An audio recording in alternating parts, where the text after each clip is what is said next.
Hi, today we are going to take a look at 5 two-post car lifts that are suitable for home, garage and workshops. These car lifts will get you off your knees, they're going to save your back and give you room to move.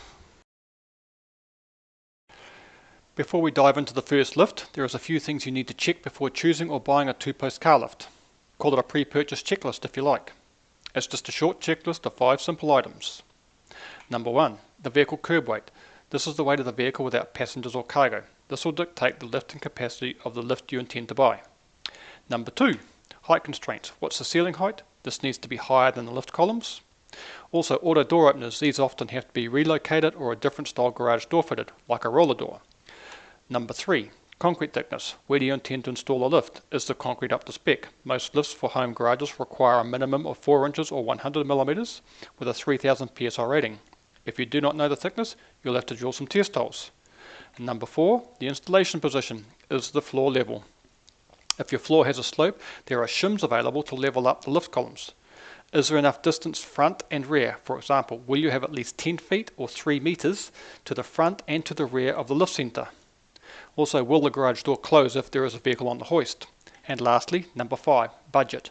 What is yours? It should include the price of the lift, shipping and any other delivery charges, consumables like hydraulic fluid, installation costs, and yes, there is costs even if you install it yourself, like having to get an electrician in for the electrical hookup. They are simple checklists, but they can save you a potentially huge headache just by doing them first. Okay, let's look at the lifts. First up, we have the Triumph NT9. It's a 9,000 pound or 4,000 kg floor plate two-post car lift. Don't worry too much about the brand name. You'll see this lift marketed under various other brand umbrellas and similarly priced, which is midway between $1,000 and $2,000. Floor plate models run the hydraulic hoses and equalizer cables under a plate on the floor that sits between the posts. This plate is about 2 inches or 50 millimeters in height and has angled edges for easy drive on and off. The Triumph NT9 is designed for buildings with low ceilings. It has a column height of just 111 inches or 2.82 meters. If you're thinking that's not a low ceiling, I agree, but maybe from a commercial building perspective it is. Even though the columns are designed for lowish ceilings, the actual lift height is still a generous 72 inches or 1.83 meters. Those of us under 6 foot will have no problem standing under a lifted vehicle. Looking at the diagram now, I see there's one measurement I have left off, and that is the drive-through clearance. It's measured at the base of the post with the carriages down. That measurement is 95 inches or 2.4 meters. The NT9 uses chain over hydraulic lift system. There is 2 hydraulic cylinders, one on each post. A leaf chain has one end attached to the inside of the column and the other to the carriage, as seen in the image. A hydraulic cylinder with a roller mounted at the top pushes on the chain, thus lifting the carriage. Somewhat simplified, but I hope you get the idea. The equalizer cable seen in the left image is there to keep the 2 carriages lifting in sync. It does not do any lifting. The Triumph NT9 has automatic arm locks. These engage and hold the arms in place when the carriages are lifted from rest. When lowered back to rest, they disengage. Car lifts across the board have some sort of safety locks fitted. They are designed to prevent the lift carriages going down unless manually released. The Triumph NT9 has dual point lock releases. These locks need to be manually disengaged in order for the lift to be lowered. And to do this, a release cable is fitted on both sides. They both need to be pulled to release the locks.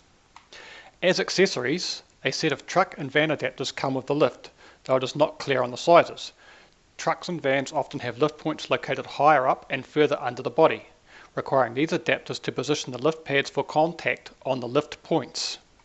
Now, if you intend to do an installation yourself, this might be important. From what I've read and researched, this lift does not come with installation instructions. But you can call the National Auto Tools, who apparently can email you a file with the required information. It may be an idea to get those sorted prior to any purchase. The Triumph brand is only available in the US. But in the UK, you can check out Twin Bush and Equipment for Garages. In Australia, you can check Tough Lift and Car Hoist. And in Canada, I'm not sure how cross-border freight works, but if you look locally, Daytona or Atlas have similar options. Up next, we have another lift from Triumph. It's priced just under 2K, and it is the NTO 10A Clear floor. This is the Triumph NTO 10A. The Triumph NTO 10A is a 10,000 pound or 4,500 kg clear floor 2-post car lift. Clear floor lifts are often referred to as overhead lifts. This is because of the overhead bar. That overhead bar does two jobs. A, it houses the hydraulic hoses and the carriage equalization cables and any wiring.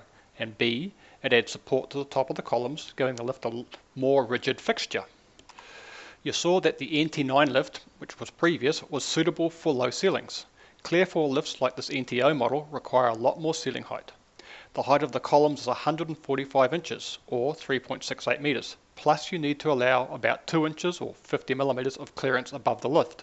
More is better. The advantage of the clear floor lift is, as implied, the clear floor. No obstruction to hinder tool trolleys, oil drain tanks, gearbox jacks, or to trip over if you aren't looking. Although this lift is taller than the NT9, it is only about 1 inch or 25 millimeters wider all around. The lift arms on the NTO are asymmetrical because the front are shorter than the rear. Also, the fronts are 3-stage telescoping and the rear are 2-stage. Automatic arm locks are engaged once the carriages are lifted and disengaged when lowered to the rest, just like on the NT9. Remember the NT9 had dual point lock releases? Well, the NTO 10 has single point release, which speeds things up by releasing both locks from one point, the same point you are at to raise and lower the lift. A lot more convenient. The Triumph NTO 10 is chain over hydraulic lifting with steel cables for carriage equalization. The NTO comes with truck and van adapters, and these allow the vehicle to be picked up on the chassis or pickup points located further under the body. Clear floor lifts like this Triumph require a safety device to prevent lifting a vehicle into contact with the overhead bar. A smaller bar is normally mounted below the overhead bar. This bar is connected to stop switches, so if a vehicle, when lifted, comes into contact with it, the switches cut power, preventing any further lifting. Like the NT9, the Triumph NTO 10 seems to come without installation assembly instructions. Contact National Auto Supplies and they'll get you sorted. For a specification comparison on these lifts, see tables on the Fitstop Garage blog. There's a link in the description below. Next is another floor plate lift, sold by a popular brand. If you have done any snooping online for a car lift, you would have bumped into a BendPak. The lift shown here is the BendPak XPR-9. This is a 9,000 pound or 4,000 kg floor plate 2-post car lift. I have left off the end letters for this model as they indicate a particular feature to the lift. For example, S is for screw adjustable lift pads, LP, low profile arms, and D is for direct drive. Everything we look at here applies to the base XPR-9. By the way, not all features are available in all countries. Intended as a low ceiling car lift, the XPR-9 has a column height of 113 inches or 2.86 meters. The XPR-9 does have a unique feature, that is, it's a dual width lift. This means it can be installed with a narrow outside column width of 126 inches or 3.23 meters, ideal for cars and minivans, or with a wide outside column width of 139 inches, 3.56 meters, more suited to larger vehicles like trucks and commercial vans. Overall width is important for installation in a building, while drive-through width is important for the vehicles. The XPR-9 has 3-stage front and 2-stage rear arms, giving it the ability to lift a vehicle symmetrically or asymmetrically. More on symmetrical and asymmetrical later. Like the previous lifts, arm locks automatically engage when the carriages are lifted and disengage when lowered to the bottom position. The lift system is chain over hydraulic, very similar to the Triumph lifts, where each post has a hydraulic ram, which pushes on a leaf chain, which is connected to the lift carriage, and the steel cable seen is an equalizer cable and does not do any lifting. Truck and van adapters come standard. They come in 3 heights, low, medium and tall. The exact heights I couldn't get figures for. Certification. Many of the BendPak lifts are certified by the Automotive Lift Institute, ALI, but the XPR-9 chainover models are not. However, they are CE approved and certified for the lifting capacity. All XPR lifts are powder coated giving them a durable, long-lasting and protective finish. BendPak have just updated and redesigned their US site in the last couple of days, as seen here. Also, prices are now shown. UK and Australia, at the moment, still have the old version. Okay, the next two poster is a true asymmetrical clear floor lift. Here we have a true asymmetric car lift, the BendPak XPR-10A. This two-post car lift is a clear floor model with a lift capacity of 10,000 pounds or 4,500 kgs. The XPR-10A is an asymmetric lift. The A in the model code signifies this. Each letter signifies a different feature, as mentioned when we looked at the XPR-9. Being a clear floor model, it requires extra ceiling height as the columns are 145 inches or 3.68 meters tall. On the XPR-10A series, the columns are rotated 30 degrees, giving added clearance when opening vehicle doors. It also shifts the center line of the columns. More on the effects of this in a minute. Just like the 9, the XPR-10A is dual width. At its narrowest, it's 133 inches or 3.38 meters. And at its widest, the 10A is 141 inches or 3.58 meters. As a quick comparison on widths between the XPR-9 and 10A, the 10A with rotated columns has a wider column width, but the drive room clearance shrinks by 1 inch or 25 mils on the narrow and 4 inches 100 millimeters on the wide. The arms are the same as the XPR-9, 3-stage front and 2-stage rear. They are locked into place using the same automatic arm lock system that engages when lifted from rest and disengages when returned to rest. Now, the lift system employed on the XPR-10A is different from the other lifts mentioned here. It is not chain over hydraulic. It is a direct drive lifting, meaning the hydraulic rams push directly on the carriages. What's the advantage? In a nutshell, less moving parts. With less moving parts comes less wear and less maintenance costs. The downside is longer hydraulic rams are used, meaning direct drive lifts require higher ceilings. Direct drive systems are often used on higher lift capacity and commercial use vehicle lifts. Okay, now let's look at those rotated columns. But I'm going to let the diagrams you see do most explaining. You know the old adage, a picture paints 1,000 words. As you can see in the diagram on the left, symmetrical loading puts the vehicle center of gravity in line with the center of the lift. And asymmetrical loading, shown on the right, is when the vehicle center of gravity is behind the center of the lift, allowing easier access in and out of the vehicle doors. With the columns rotated 30 degrees, true asymmetrical loading is achieved because the center line of the columns aligns, or more precisely is pointed towards the center of the vehicle, giving a more balanced lift. There are lifts that are stated as being asymmetrical, but the columns are not rotated. These lifts have what is often referred to as asymmetrical arms. The XPR-9 is an example. Again, I'll let the diagram do the explaining. Simply put, the front arms are shorter, not symmetrical to the rear ones, and often designed to fold back instead of forward. This allows the vehicle to be loaded further back in the lift, as you can see. I hope my quick explanation and the diagrams helped you understand the difference between symmetrical and asymmetrical. As we saw on the Triumph NTO10, a padded bar is mounted below the overhead bar to trigger safety cutoff switches should a vehicle being lifted get too close to the overhead bar, mostly a concern with high vehicles like vans or vehicles with roof racks. BendPak offer an optional column extension for the XPR-10 if you do intend to work on tall vehicles. All BendPak XPR-10 series lifts are ALI certified. You know, the Automotive Lift Institute. Also, all accessories for the XPR-10 have been certified. As mentioned previously, BendPak lifts are powder coated finished. What I did not mention is that there is optional colour choices. Current models come standard in gunmetal grey.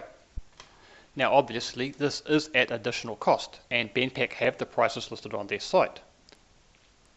If you buy a BendPak lift and want to install it yourself, BendPak lifts come with comprehensive guides and installation instructions. You can preview and download these from the BendPak site. The next lift is like a combination of the best features seen in the others, but at a price point a little more than the Triumphs but less than the $3,000 BendPaks. This last two-post car lift possibly ticks the most boxes for those looking to install a car lift in the garage.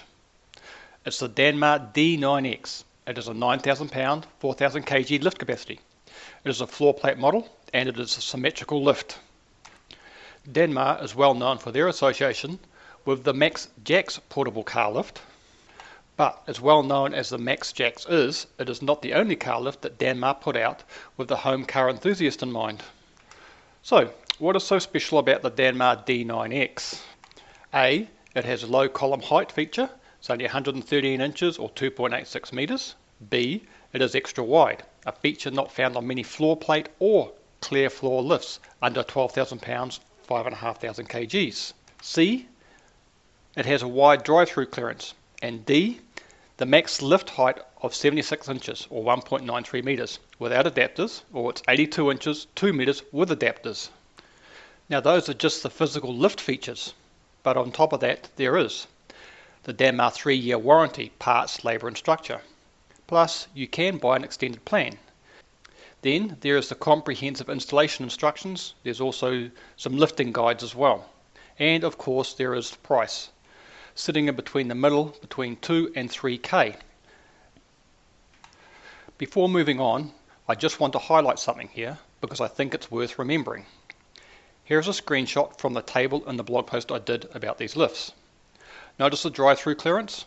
It's 109 inches, 2.77 metres. Most of the common two-posters sit at around 96 to 99 inches, that's 2.4 to 2.5 metres. That extra clearance is well worth having. Although it is a low ceiling car lift, place it where there is no ceiling restriction and it is well suited for the larger vehicles like high roof vans and trucks with roof racks. Being wider is also ideal for body off restorations, gives you more room to move around. Taking a quick look here at some height measurements, because if you are tall, like 6 foot plus, this lift may have been made with you in mind. The maximum lift height has you covered, no stooping under the vehicle, but there is another measurement that just may save you a headache or two. That's the underarm clearance. That clearance is 74 inches or 1.88 metres. I know from personal experience that lift arms are not forgiving when head butted. Your head will probably thank you for that extra clearance. The D9X is chain over hydraulic lifting. This image is a little more self-explanatory on the setup. Remember, the steel cables are for carriage equalization only, not for lifting. Single point release, safety locks are installed in each column, with the lock catches every 3 inches or 75 millimeters. It's only a matter of raising the lift a little so the locks can be disengaged when the vehicle needs to be lowered. As I mentioned, the D9X is a symmetrical car lift, so that means the front and the rear lift arms are the same length. To protect the lift and keep it looking good, the Dannmar D9X has a durable powder coat finish. Like the other lifts, truck and van adapters are supplied, with the tallest being 6 inches, which is 150 millimeters. If you're going to be looking for pricing on the Dannmar site, you won't find it, but pricing is given on the Garage Equipment Supply website in the US. Dannmar's D9X has been certified by the Automotive Lift Institute. I'm not sure why they don't make this more prominent on the Dannmar site. It is mentioned, but barely. I found out when looking up certificates for other lifts on the Automotive Lift Institute website. The Dannmar D9X does include a detailed installation and maintenance instructions, graphic safety and maintenance decals, and a vehicle lifting point guide. Now, as I said, this lift possibly ticks most boxes for those looking for a two-post car lift to install in a garage. As I have mentioned, if you'd like more information about these lifts, head over to Fit Stop Garage, link is in the description below, or leave a question in the comments and I'll do my best to answer it. There are dozens of brands available in the market. Lift features and pricing varies. Just do your due diligence and pick one that's right for your needs. The two-post car lifts featured here are what I consider value for money and ideal for the home garage workshop. But it's not all about money. Car lifts, two-post, four-post, portable, mid-rise or in-floor, they all have one major plus. They are one of the safest ways to work on a vehicle. Also, if you have knee or back problems, car lifts are a huge asset in helping you to continue to work on your own cars. If you like the video, give it a thumbs up, and if you want, subscribe to the channel. If you have not seen the video on portable lifts, I've put a link to that below. There's also one piece of equipment that generally follows the purchase of a car lift. That is, if you don't already have one, a compressor, and an air line, impact wrench and sockets. Okay, that's 4 pieces. However, they make up the whole because as individual pieces they're a little bit useless. There is a link below to a video that I did about compressors for air tools. Thanks for taking the time to watch.